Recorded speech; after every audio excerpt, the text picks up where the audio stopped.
오늘 우리에게 주신 하나님의 말씀은 마가복음 2장 1절에서 12절 말씀입니다. 네, 지난주와 동일한 말씀을 한 번 더 봅니다. 마가복음 2장 1절에서 12절 말씀. 네, 처음부터 끝까지 좀 길지만 우리 한 목소리로 말씀을 읽도록 하겠습니다. 자, 시작. 수일 후에 예수께서 다시 가버나움에 들어가시니 집에 계시다는 소문이 들린지라. 많은 사람이 모여서 문 앞까지도 들어설 자리가 없게 되었는데 예수께서 그들에게 도를 말씀하시더니 사람들이 한 중풍병자를 4사람에게 메워 가지고 예수께로 올세 무리들 때문에 예수께 데려갈 수 없으므로 그 계신 곳에 지붕을 뜯어 구멍을 내고 중풍병자가 누운 상을 달아 내리니 예수께서 그들의 믿음을 보시고 중풍병자에게 이르시되 작은 자야 내 죄사함을 받았느니라 하시니 어떤 서기관들이 거기 앉아서 마음에 생각하기를 이 사람이 어찌 이렇게 말하는가 신성모독이로다. 오직 하나님 한 분 외에는 누가 능히 죄를 사하겠느냐. 그들이 속으로 이렇게 생각하는 줄을 예수께서 곧 중심에 아시고 이르시되 어찌하여 이것을 마음에 생각하느냐. 중풍병자에게 내 죄사함을 받았느니라 하는 말과 일어나 내 상을 가지고 걸어가라 하는 말 중에서 어느 것이 쉽겠느냐. 그러나 인자가 땅에서 죄를 사하는 권세가 있는 줄을 너희로 알게 하려 하노라 하시고 중풍병자에게 말씀하시되 내가 내게 이르노니 일어나 내 상을 가지고 집으로 가라 하시니 그가 일어나 곧 상을 가지고 모든 사람 앞에서 나가거늘 그들이 다 놀라 하나님께 영광을 돌리며 이르되 우리가 이런 일을 도무지 보지 못하였다 하더라. 아멘. 네, 오늘 말씀은 같은 본문을 가지고 하나님이심을 드러내신 예수님이라는 말씀으로 함께 이 본문 말씀을 묵상하려고 합니다. 네, 여러분 좋은 아침입니다. 날씨가 굉장히 화창하고 좋은 날들이 이어지고 있습니다. 그죠? 네, 벌써 그런데 시간은 4월 25일 4월 마지막 주일 예배를 함께 드리게 되었습니다. 우리 다들 한 주간 잘 지냈습니까? 아마 각자의 자리에서 학교 생활로 또 중간고사 시험 치면서 또 시험 준비로 또 과제나 여러 가지 이렇게 평가로 아마 분주하게 다들 보내고 있지 않을까 생각이 되어집니다. 우리 1학기가 한창 진행 중인데, 네, 성실하게 열심히 잘 참여해주면 좋겠습니다. 오늘 우리 중고등부 예배에 우리 귀한 두 자매가 함께 예배에 참여하고 있는데 이 친구들은 우리 필리핀에 있을 때 선생님 제자 한 명 있고 또 영성이랑 같은 반에 있던 친구도 한 명 있어요. 우리 둘이 손 흔들어서 인사 한번 해주세요. 예지하고 예린이. 네, 안녕. 네. 이따가 예배 마치고 잠깐만 서로 인사 나눕시다. 지난주에 요 콩나물을 보여드렸던 기억이 납니까, 여러분? 네. 옛날에 콩나물을 집에서 기를 때 그냥 물을 계속해서 이렇게 주면 물은 그냥 다 빠져나가는 것 같으나 콩나물은 자란다 그랬죠. 그죠? 마찬가지로 우리가 이 시간 하나님 말씀을 이렇게 듣는 이 시간이 한 주, 두 주가 계속해서 이어져 가면 우리 마음속에 믿음은 말씀을 들음에서 난다고 성경에도 기록하고 있기 때문에 하나님 말씀을 듣는 여러분들의 마음 가운데에 믿음이 계속해서 성장해가는 여러분들이 될 줄 믿습니다. 네, 오늘도 함께 말씀을 사모하는 마음으로 집중하여서 함께 잘 나누었으면 좋겠습니다. 자, 우리는 지난주에 예수님께서 사역을 시작하시면서 예수님께 몰려왔던 사람들을 4가지로 좀 분류를 해보았죠. 예수를 찾은 사람들, 예수님이 가는 곳곳마다 수없이 많은 사람들이 몰려들었는데 그 사람들이 어떤 사람들이었을까를 4가지로 한번 구분해 봤습니다. 첫 번째는 간절한 마음을 가진 사람들, 병이 있었거나 귀신이 들린 사람들이 고통 속에서 자신의 고통을 회복하기를 간절히 기대하는 마음으로 예수께 찾아온 사람들이 있었습니다. 두 번째는 진리에 대한 갈망을 가진 사람들이었습니다. 이전에 회당에서 들었던 그 율법 중심의 가르침과는 전혀 다른 권위 있는 그 진리의 가르침을 간절히 갈망하는 마음으로 예수님께 찾아왔던 사람들도 있었습니다. 또 어떤 사람들은 예수의 가르침을 판단하기 위해서 온 사람들도 있었죠. 율법의 기준을 가지고 서기관과 바리새인들이었습니다. 또 마지막으로는 호기심을 가지고 온 사람들도 있었죠. 귀신을 내어 쫓고 기적적으로 병을 낫게 만드는 이 기적적인 현상에 대한 단순한 호기심을 내가 두 눈으로 보고 싶다, 이런 사람들도 함께 왔습니다. 소망하긴 여러분, 하나님의 복음에 대한 이 진리에 대한 갈망하는 마음, 두 번째로 찾았던 이 하나님 나라 복음의 진리를 갈망하는 그런 여러분들이 되었으면 참 좋겠습니다. 여러분, 우리가 사람들은 이 땅 가운데 살아가는 날 동안에 인간은 무엇인가를 간절히 갈망하면서 살아가는 존재입니다. 인간이 어떤 특별한 존재이기 때문에 그런데 그것은 하나님이 사람을 그렇게 창조하셨기 때문에 그런 거예요. 그럼 이 말씀을 한번 보도록 할까요? 이 말씀을 지금 우리 화면을 끄고 있는 친구들 화면을 열고 함께 얼굴을 좀 보여주세요. 그래서 함께 예배를 드리면 더 잘 예배에 집중할 수 있을 것 같아요. 우연이도, 예준이도, 우리 영성이도 화면을 열고 함께 예배에 참여하면 좋겠습니다. 여러분, 전도서 3장 11절에 이런 말씀이 있어요. 예전에 한번 팀장이 보여준 적이 있었는데, 이 말씀을 하나님이 모든 것을 지으시되 때를 따라 아름답게 하셨고, 근데 특별히 사람들에게는 영원을 사모하는 마음을 주셨다 그랬어요. 영원을 사모하는 마음.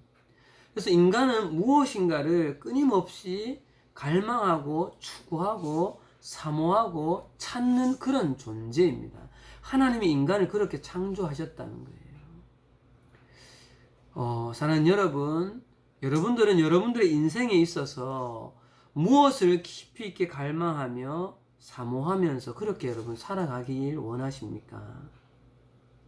지금은 학생으로서 공부에 마음을 쏟고 또는 진로의 마음을 쏟아야 되고, 때로는 친구 관계나 때로는 문화생활과 외모에 여러 가지에 마음 써야 될 것들이 있겠지만, 그 중에서도 놓치지 말아야 될 것들은 복음의 진리에 대한 사모하는 마음입니다. 그리고 여러분들이 나중에 조금 더 커서 어른이 되어지면 그 직업의 치열한 그 현장 속에서 또 결혼을 하여서 가정을 놓고 가정을 이루고 자녀를 놓은 이후에 그 치열한 삶의 어떤 현장 속에 있을 때에 우리가 우리의 마음에 빼앗겨 버릴 만한 상황들은 굉장히 많습니다, 여러분. 그러나 그때에 놓치지 말아야 될 것은 우리 삶의 가장 근본이 되어지는 하나님의 나라에 대한 복음, 하나님의 복음에 대한 진리를, 거기에 대한 사모함을 우리는 놓치지 말아야 된다는 것이에요. 여러분, 이 전도서 3장 11절 뒷부분에 보면 하나님이 하시는 일의 시종을 사람이 측량할 수 없게 하셨다라고 기록하고 있죠. 우리가 하나님의 그 진리를 우리의 평생에, 어쩌면 목사님들은 이 성경 말씀을 계속해서 연구하시는 분들이라 할지라도 오늘 말씀에 의하면 하나님이 하시는 일을 사람이 다 측량할 수 없다 그랬어요. 우리가 우리의 평생의 삶을 다 들여서 하나님의 진리에 대해서 계속해서 묵상해 가고 깨달아 갈 때 우리는 그것들을 다 이해할 수 없지만 부분적으로 하나님 말씀을 깨달아 가고 이해할 때 여러분, 거기에서 오는 기쁨, 거기에서 오는 감사 얼마나 큰지 모릅니다, 여러분. 그 진리에 대한 갈망이 이 세상 속에서 내가 타락하는 그 모습 속에 나를 잡아주는 고리가 되어진다는 사실을 여러분 명심하시기 바랍니다. 자, 오늘은 지난주에 이어서 같은 본문을 우리가 또 읽었습니다. 하지만 지난주와는 좀 다른 각도로 오늘 본문에 등장하는 예수님의 말씀과 석인관들의 이 반응을 중심으로 말씀을 좀 묵상을 하려고 합니다. 그 전에 먼저 여러분, 지금 우리는 계속해서 마가복음을 함께 우리가 쭉 묵상해 오고 이제 2장까지 와 있는데, 우리는 이 마가복음을 하나의 어떤 시각을 가지고 이 마가복음을 보고 있는데, 그 시각은 바로 이겁니다. 다 같이 읽어볼까요? 뭐죠? 하나님 나라입니다. 하나님의 나라라는 이 돋보기 안경을 가지고 마가복음을 들여다보고 있는데, 이 땅 가운데 오신 하나님의 아들이셨던 예수 그리스도께서 공생의 사역을 시작하시면서 있었던 여러 일들을 하나님의 나라의 시각을 가지고 해석하고 의미가 무엇인지 우리가 판단해보고, 그러면 나에게는 그럼 어떤 의미가 있는가, 이것들을 지금 쭉 해석해 보고 있습니다. 오늘 의미를 좀 생각해 보기 전에 지금까지 우리가 좀 생각해 봤던 그 마가복음의 몇 가지 이슈들을, 사건들을 다시 한번 간단하게 리뷰를 좀 해보고 오늘 말씀을 가는 것이 좋겠다는 생각이 좀 들어져서, 잠시 우리 성경 말씀 한 장 넘겨서 마가복음 1장에 가봅시다. 마가복음 1장. 자, 마가복음 1장에 예수님이 하나님의 나라가 가까이 왔다라고 선포하신 이후에 처음으로 하신 사역이 16절에서 20절입니다. 마가복음 1장 16절에서 20절 말씀은 예수님께서 제자를 부르시는 장면이 나오죠. 그래서 예수님이 베드로에게 나를 따라오너라, 내가 너희로 사람을 낚는 어부가 되게 하리라, 이렇게 말씀하시면서, 근데 여기에서 나를 따라오너라의 원어를 보면 앞에 이쪽으로 나를 따라오너라 이런 표현이 있죠. 그죠? 이쪽으로, 내가 있는 쪽으로 나를 따라오너라. 이 말씀의 의미는 하나님의 나라를 임하게 하신 예수 그리스도를 따라서 우리는 하나님의 나라로 우리의 삶의 방향을 전환해야 되는 것에 대해서 함께 묵상했었습니다. 제자를 부르셨다는 것은 하나님의 나라로 삶의 방향을 돌이키라는 의미라고 말씀을 드렸죠. 자, 두 번째는 이후에 이어서 나오는 21절부터 27절까지 말씀, 예수님이 회당에 들어가셔서 진리를 가르치시고 귀신을 내어 쫓는 모습을 보면서 그 당시에 그 회당에 모여 있었던 사람들은 큰 충격을 받습니다. 그래서 우리는 귀신을 내어 쫓으시는 예수님의 그 모습과 많은 병자들을 고치시는 모습을 보면서 우리는 하나님의 나라의 왕으로 오셔서 감히 귀신도 스스로가 예수님 앞에 나와서 굴복할 수밖에 없는 하나님의 나라의 왕으로서의 권위가 예수님께 있었다는 것들을 함께 우리가 생각해 보았습니다. 자, 그 다음 이어서 나오는 말씀은 베드로의 집에 찾아가셔서 베드로의 누구의 열병을 고치시죠? 29절 30절에 보면 시몬 장모가 열병으로 누워있는지라 했죠.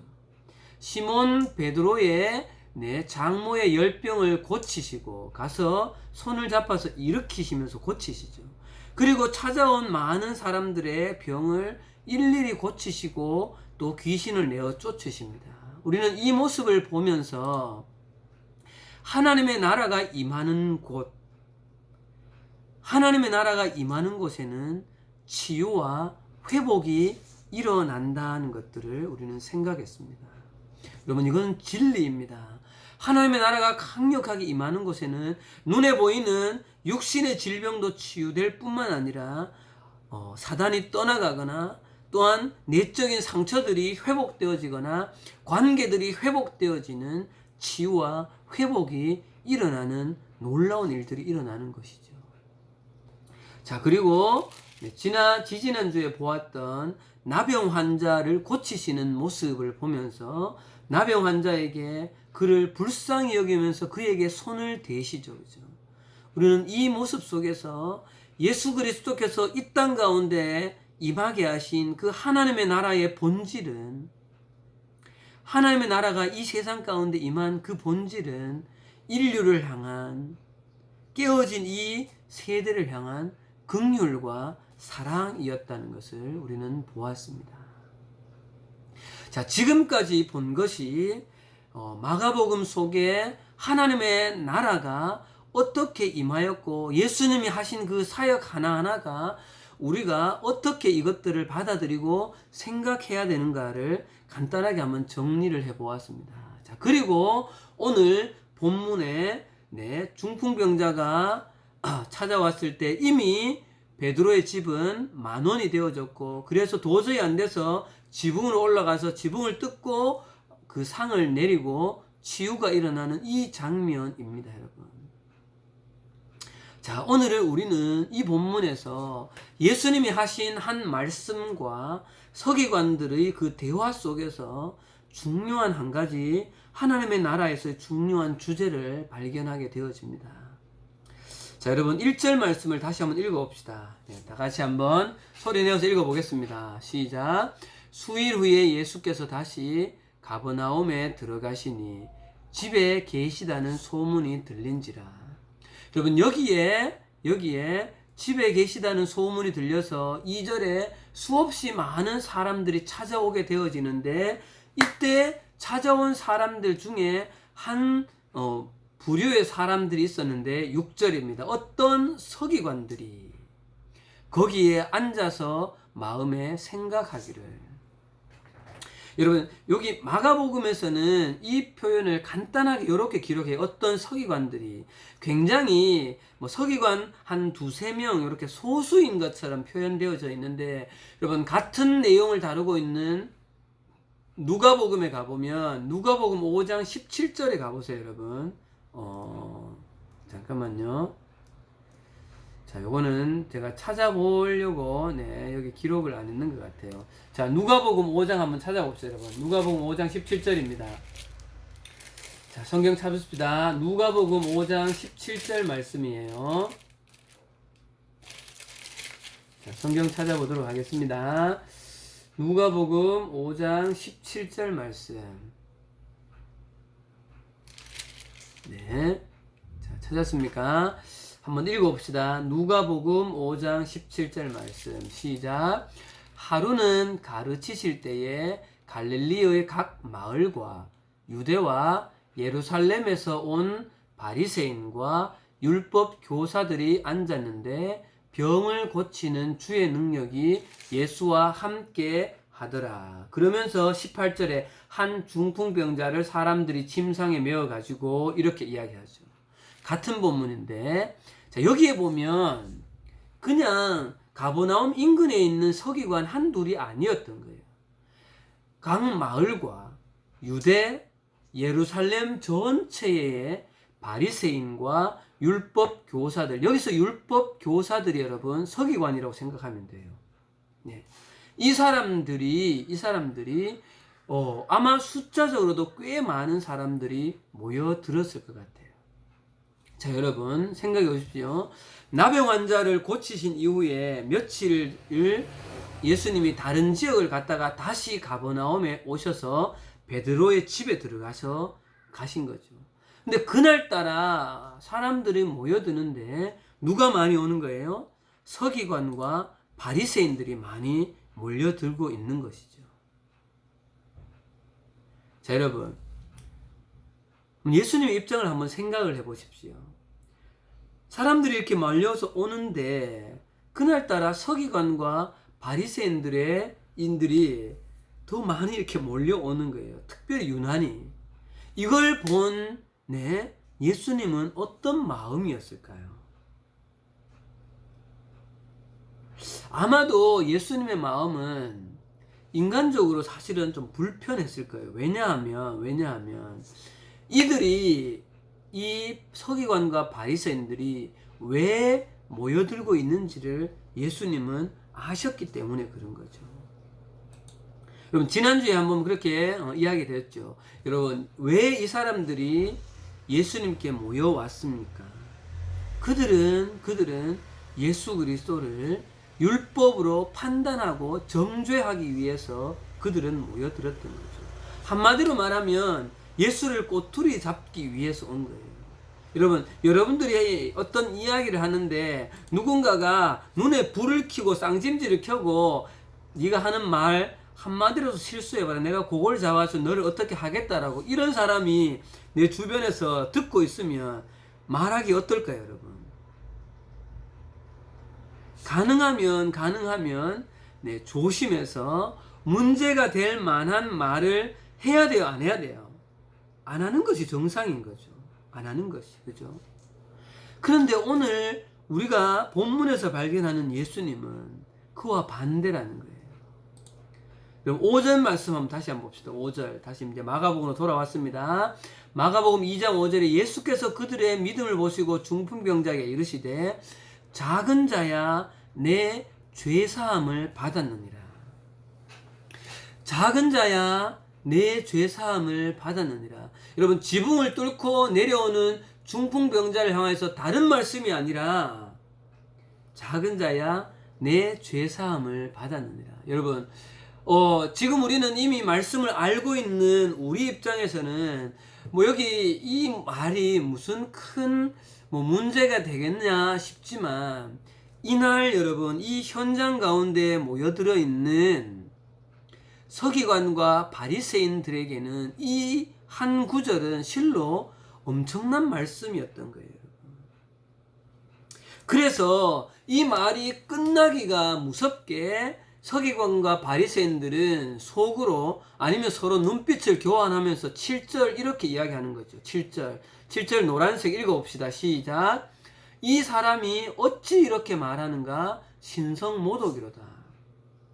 예수님 입에서 네 죄사함을 받았다라는 말이 끝나자마자 서기관과 바리새인들이 일제히 속으로 아니면 서로만 눈빛으로 주고받았을 수도 있을 것 같아요. 이 사람이 어찌 이렇게 말하는가? 오늘 이 성경에는 약간 좀 점잖게 이렇게 표현되어 있지만 여러분 이것 같은 본문을 다루고 있는 그 현대어 버전 성경을 보면 이렇게 기록되어 있어요. 뭐라고? 죄를 용서한다고? 이 사람이 어떻게 감히 이런 말을 할 수 있는가? 이런 뉘앙스라는 거예요. 쉽게 말하면 네가 도대체 누군데 네가 감히 죄를 사한다는 말이냐? 이런 의미인 거죠. 그리고는 이어지는 말이 신성모독이로다. 여호와 하나님을 모독한다 이렇게 표현하고 있죠, 여러분.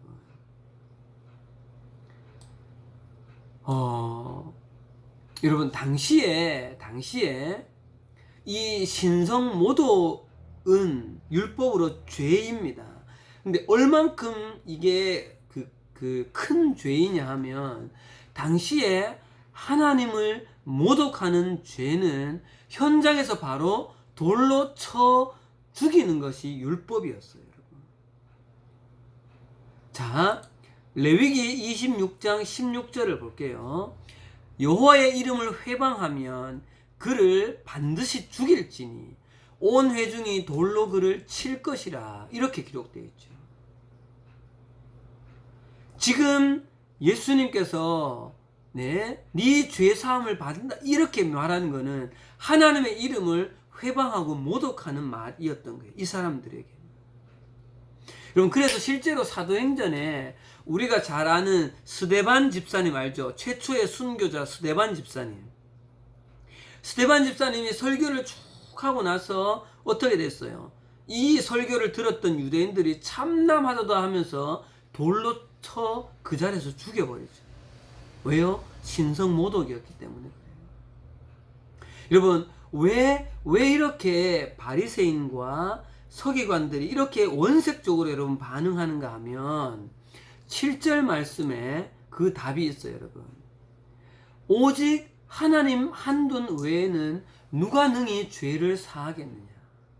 여러분 율법에 의하면 하나님 한 분 이외에는 죄를 사할 수 있는 어떤 존재도 없다는 거죠. 특히 더구나 사람이 죄를 사한다. 이거는 말이 안 되는 거예요. 여러분, 율법에 능통했던 바리새인과 서기관들에게 어느 날 갑자기 나타난 30대의 젊은 시골 청년, 저 갈릴리 그 시골뜨기 청년, 그 새파란 예수라는 사람이 갑자기 나타나서 자기가 하나님의 아들이다, 자기가 죄를 사한다, 이렇게 운운하는 말은 이 바리새인과 서기관들, 율법을 철저히 따랐던 이들에게는 도저히 수용할 수 없었던 말인 거죠. 여러분, 그러면 우리는 여기서 한 가지 질문에 봉착하게 됩니다. 그러면 왜 예수님은 서기관들과 바리새인들에게 하필 이 죄사함을 그 순간에 말했냐는 거예요. 그럼 그냥 11절 말씀처럼, 11절 보세요 여러분. 11절에 그냥 내 상을 가지고 집으로 가라, 이렇게 말씀하면 되잖아요. 나병 환자에게도 이렇게 이야기했잖아요. 내가 원하노니 깨끗함을 받으라, 그냥 이렇게 말했잖아요. 이 순간에도 그냥 내가 너를 깨끗하게 하노니 상 들고 가라, 그냥 11절 말씀을 바로 하면 되잖아요. 왜 하필 7절처럼 그 죄사함에 대해서 이야기하냐는 거예요. 여러분, 여기는 예수님은 자신에게로 몰려드는 여러 지역에 그날따라 의도적으로 자신을 책잡기 위해서 몰려든 서기관과 바리새인들을 보면서 그 마음에 한 가지 작정을 하신 듯 합니다. 팀장님의 말씀을 묵상하면 할수록 이거는 분명히 예수님께서 의도적으로 그렇게 하셨다는 거죠. 의도적으로. 그 작정은 뭘까요, 여러분? 바로 죄로 타락한 이 세상 가운데 우리 인간의 이 육신의 몸을 입고 이 땅 가운데 오신 하나님의 아들, 하나님의 나라의 그 왕으로 오신 자기가, 예수 그리스도가 누구인가를 정확하게 드러내셔야 됐다는 것을 작정하셨다는 거죠. 오늘 중풍병자를 향해 작은 자야 네 죄사함을 받았다라는 이 선포가 본질적으로 의미하는 게 뭘까요, 여러분? 이 선포가 의미하는 게 뭘까요, 여러분?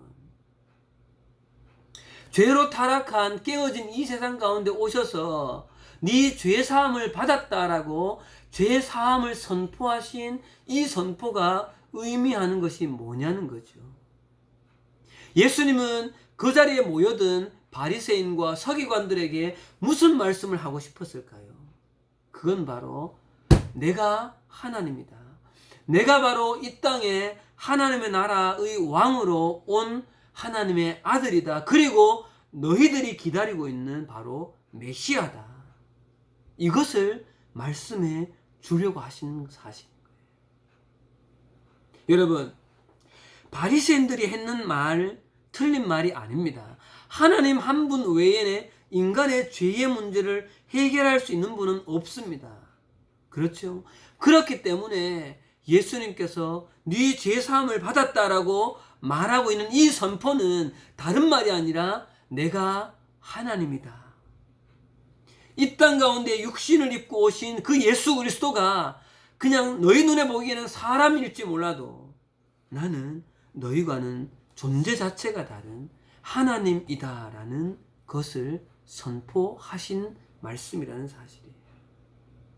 그리고 예수님도 실제로 이렇게 말씀하시죠. 10절 말씀에 그러나 인자가 땅에서 죄를 사하는 권세가 있는 줄을 너희로 알게 하려 하노라. 여러분, 죄 사하는 권세는 누구에게만 있습니까? 예수 그리스도에게만, 하나님에게만 있는 거죠. 그렇다면 이 말씀을 하시는 예수님, 내가 이 땅 가운데서 죄를 사하는 권세가 있다고 말하는 것은 내가 누구라는 거예요? 내가 하나님이라는 거죠. 내가 하나님이라는 거예요. 그 사실을 의도적으로, 직접적으로 드러내시기 위해서 예수님은 어려움을 감내하시면서도 불구하고 이 말씀을 직접적으로 몰려든 그들에게 의도적으로 하셨다는 거죠. 자, 여러분, 그러면 이제 말씀을 정리해 가면서 우리가 한 가지 생각해 보아야 될 것이 있어요. 예수님께서 이제 공생의 사역을 시작하시면서 자기 자신이 누구이신가를 이렇게 분명하게 드러내시는 이 첫 장면을 우리가 보면서 우리는 무엇을 생각해야 될까요? 첫 번째로 여러분, 자기 자신을 드러내신 예수님과 하나님의 나라와의 관계성을 우리는 생각해야 합니다. 다시 한번. 자, 여러분, 오늘 진지하게 이 말씀의 진리에 여러분 집중하십시오. 여러분, 이 땅에 오신, 육신을 입고 이 땅에 오신 2000년 전에 우리가 크리스마스라고 좋아하는 그날 오신 예수 그리스도는 그분 자체가 죄의 문제를 온전하게 해결하실 수 있는 그 권세를 가지신 삼위일체 하나님 중에 제2위격이신 예수 그리스도라는 사실입니다.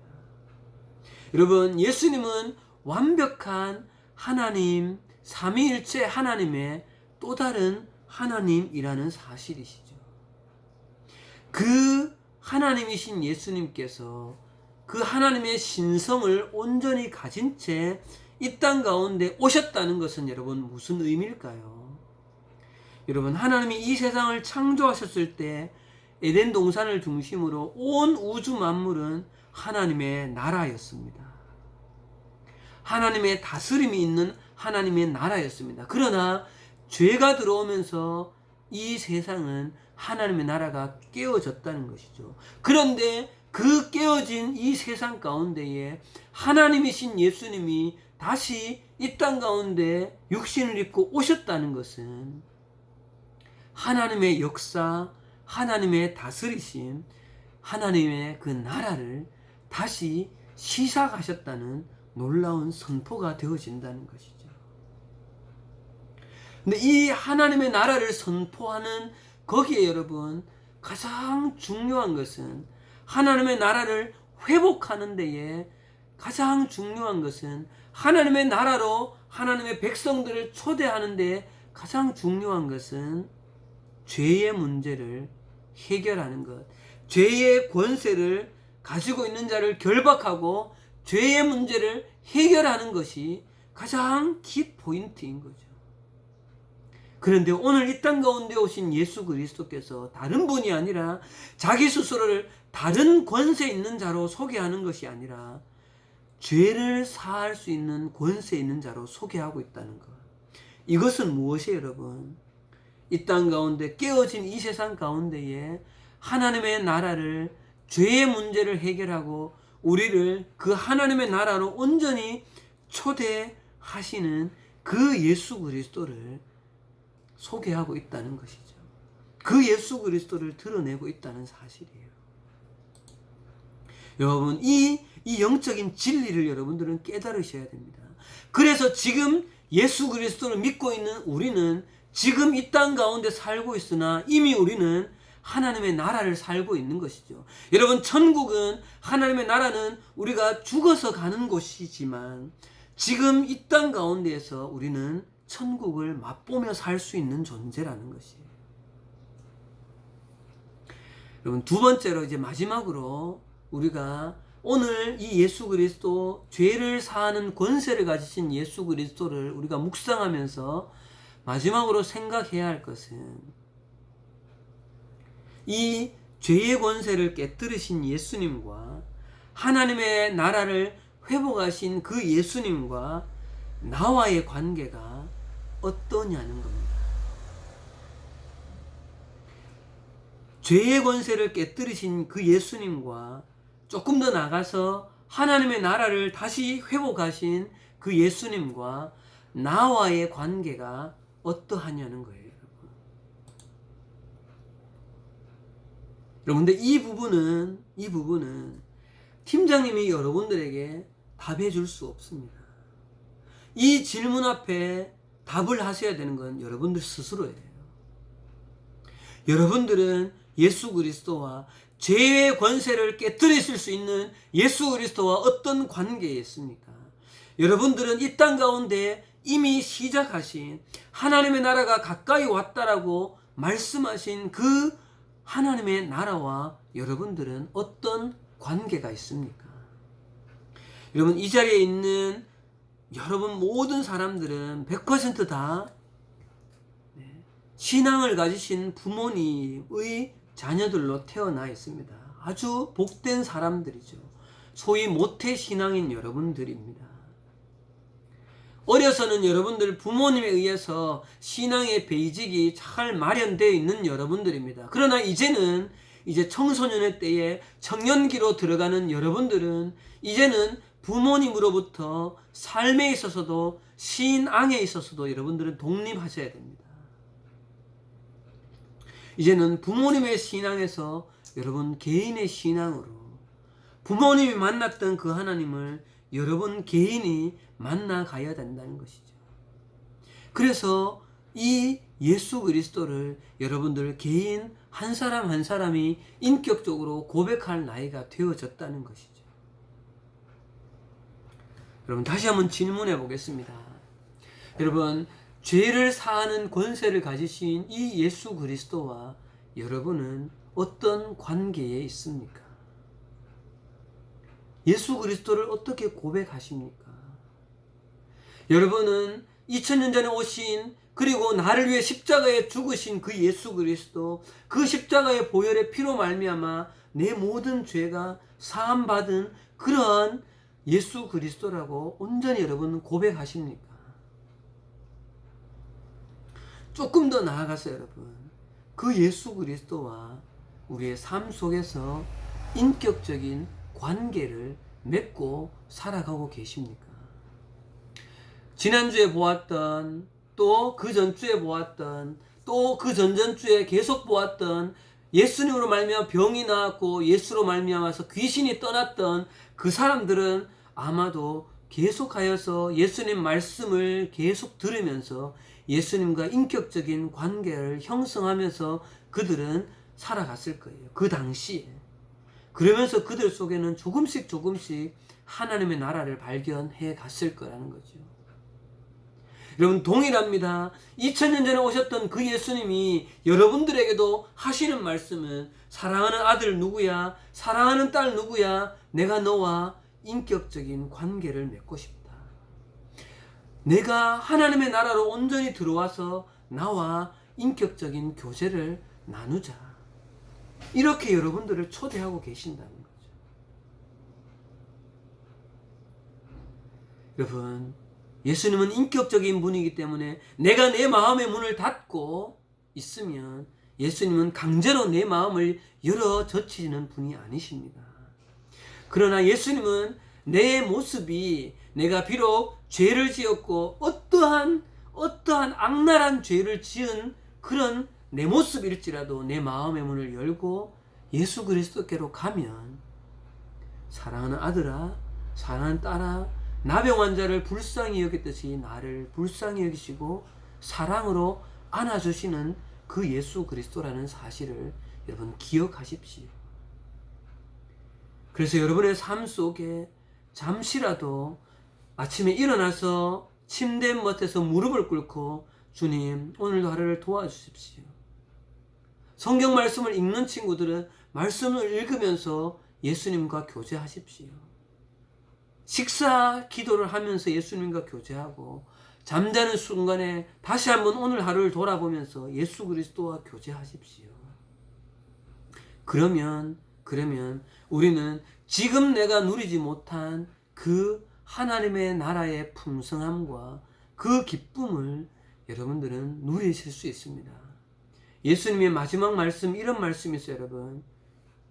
내가 온 것은 양으로 생명을 얻게 하고, 근데 그 생명을 얻게 하는 데서 그치는 것이 아니라 더 풍성히 얻게 하려 하노라. 여러분, 예수님과 교제하며 살아가면 풍성한 삶을 살 수 있습니다. 그런 하나님의